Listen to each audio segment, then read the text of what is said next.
Hello and welcome back to Swimcraft. In today's episode we're going to be stepping out to take a photo of a swim that I quite like at a local lake near me called Westbere Lake.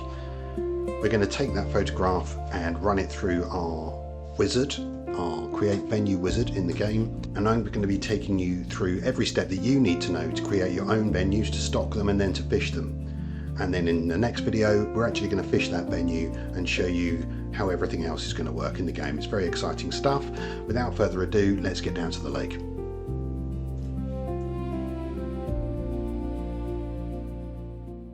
Okay, I'm here at Westbere Lake. Behind me is the view that I want to use for my venue in Swimcraft. I've got my phone with me. I'm going to take a quick snap and then it's back to the studio where we're going to turn this into a place that we can fish in the game.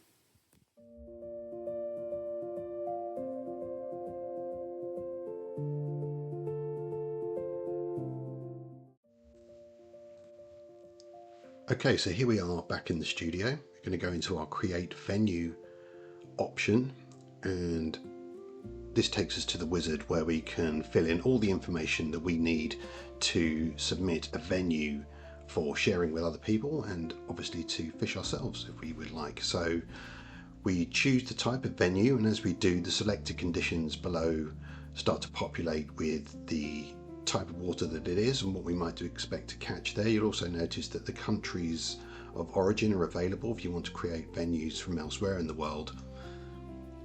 We've got the type of venue and descriptions for what that means for our selection, and for this water I think we're just going to choose a standard lake.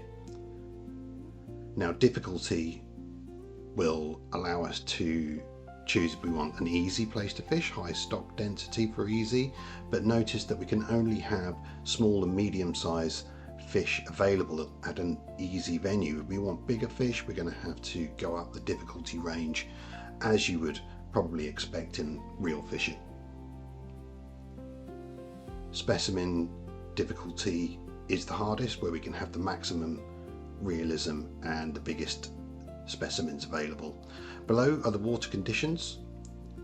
We can adjust these and change the behavior of the water, which we'll get into in a bit more detail another day, but you can change all of these values and that will make the fish behave differently in your venue. They've got descriptions there you can read to understand that, but for the interest of time I think we'll skip over this for today.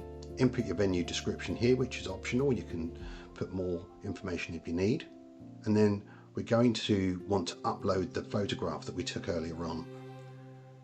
Remember that you need to put this resolution as a minimum for your picture size. 1280 by 720 is the best. We'll do another video one day. I'll show you how to resize images for this. Put in a peg name, and then you're going to want to upload a photo, but you can add as many pegs as you would like to a venue. So if you want to create particular water where there are several pegs, you can add as many as you like and customize as many pegs as you like. I'm only going to do one for the purposes of today's video. Choose your selected photo at the right resolution, and you can see that this is loaded in, and we can change the geographical orientation and whether or not we want this to be the venue card on the front screen of the venue selection page, and we can put a more detailed description of the peg below here. Then once we are happy, we are going to click next and go into the editing screen. It looks complicated at first, but believe me, it's quite intuitive once you get used to it. First thing we want to do is to set the horizon position so that this is going to give depth to our peg, which is otherwise a 2D image. We're going to use this slider and we're going to set where the horizon is on the water as the first step of our editing process. You just use the slider there, set roughly where the horizon would be at the castable extremity, and if you want to set a specific distance you can use the distance setter here. Now we're going to want to trace the water around the outline of the fishable water that's in front of us. So simply click in the middle here and start to click around the outside, along the horizon and around the visible area of our photograph, so that we're creating a fishable zone of water, which we're going to fill with water depths and specify all the depths and the objects in the following screens. We can physically paint them in, but for now we're just going to trace a rough outline of where the water would be on our peg. And we can plot in as many points as you want here. You can be as precise as you like. Once you join up, we get a surface area that we can then begin to paint out. You can add islands if you want to add islands. You can trace around islands, and we now need to add our pins into position to set the actual distance. So we want to go about 2 yards out, as it says in front. We click the near pin and then the far pin, and that gives a distance readout at the top there, which is 98.4 yards. We want to put that up. You can change the measurement if you would rather have it in meters. That's fine. You can set that in your options.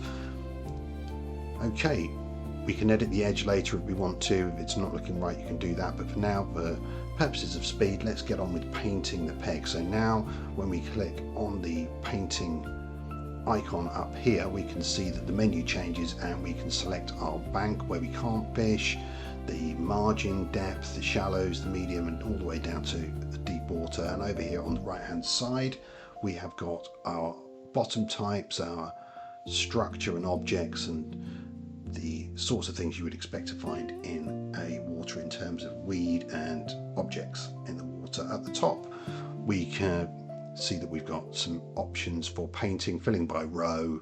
We can undo and redo, but we'll get onto those in a bit. First of all, let's just start by adding some water. I'm going to fill in the rows. I'll make sure I've got actually water selected rather than the objects.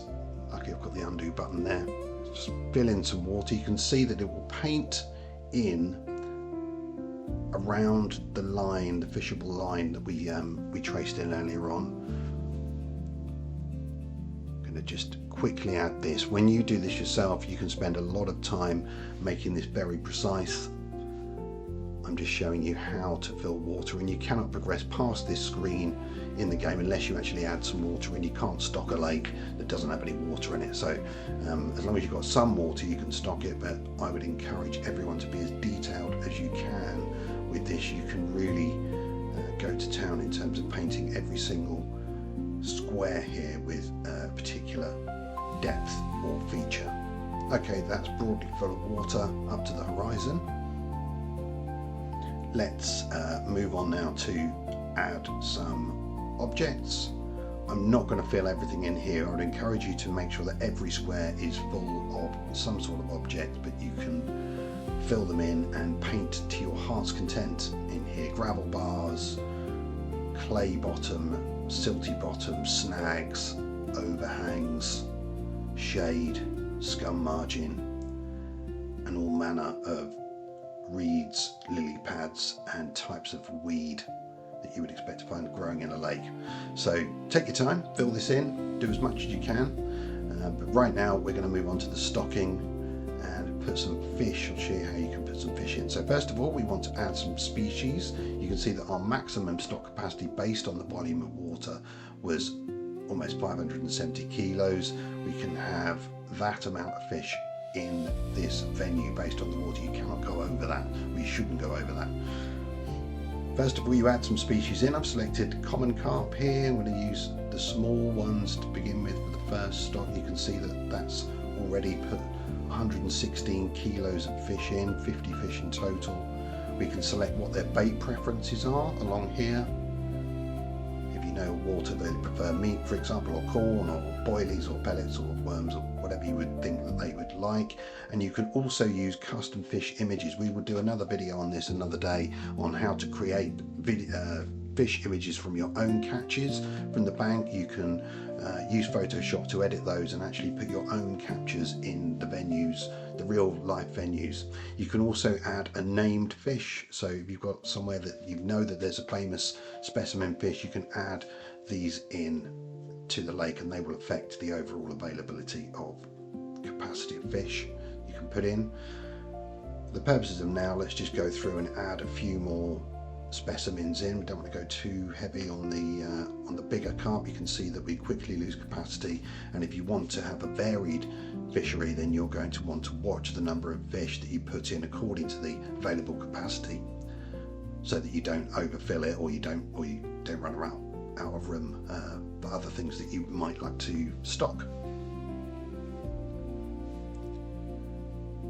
Put a few mirror carp in, and I will come back later on and I will stock this properly, because in the next video we are going to fish this venue, and I'll show you all about the mechanics of the fishing simulator itself. First of all, our named fish, let's put him in. I'm going to call him Gregory, after a dear fishing friend of mine, and let's put an imaginary weight for Gregory, and perhaps even choose a photo for him from my ready available selection of fish, already with a transparent background. We will do this another day. I'll show you how it's done, and you can choose your photo, it will load in, and then every time someone catches that fish, that's the photo that will appear. Alright, we'll summarise the venue.